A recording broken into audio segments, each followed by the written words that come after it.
contre lesquelles on a pu être vacciné dans l'enfance, mais qui ne vont pas protéger toute la vie. Il y a un deuxième pic de ces maladies parfois sévères, voire mortelles.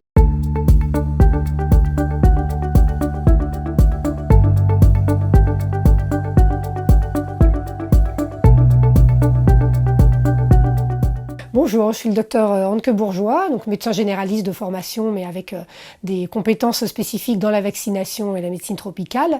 Je travaille également au CHU dans le service de maladies infectieuses et tropicales, mais aussi je suis le médecin coordonnateur du centre de vaccination départemental de l'Hérault à l'Institut Buisson-Bertrand. Et en commun, le CHU de Montpellier et l'Institut Buisson-Bertrand ont fait un jeu de brochures sur la vaccination qui sont destinées à la fois au grand public, donc compréhensibles par le grand public, et qui sont un outil d'aide à la pratique vaccinale pour les différents professionnels de santé qui vont pratiquer la vaccination, sachant qu'avec l'extension des compétences vaccinales, c'est pas seulement les médecins qui peuvent prescrire les vaccins, mais à partir de 2023, ce sera également les infirmières, les pharmaciens, c'est déjà les sages-femmes.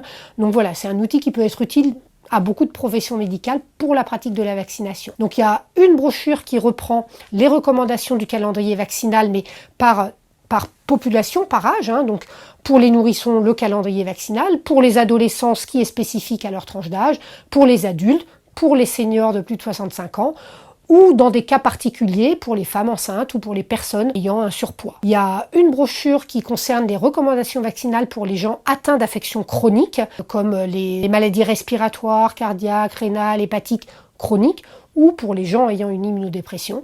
Ces personnes-là ont des risques plus élevés de certaines pathologies qui peuvent toucher tout le monde, mais qui pour eux vont être plus sévères. Et donc il y a des recommandations spécifiques comme la vaccination grippe et pneumocoque, mais pas uniquement. Il y a une brochure qui est une sous-brochure de celle-là qui concerne les patients diabétiques, donc qui a un petit peu plus d'explications, qui sont concernés essentiellement par la grippe et le pneumocoque, mais qui ont des risques infectieux autres, donc c'est important de l'expliquer aux patients diabétiques.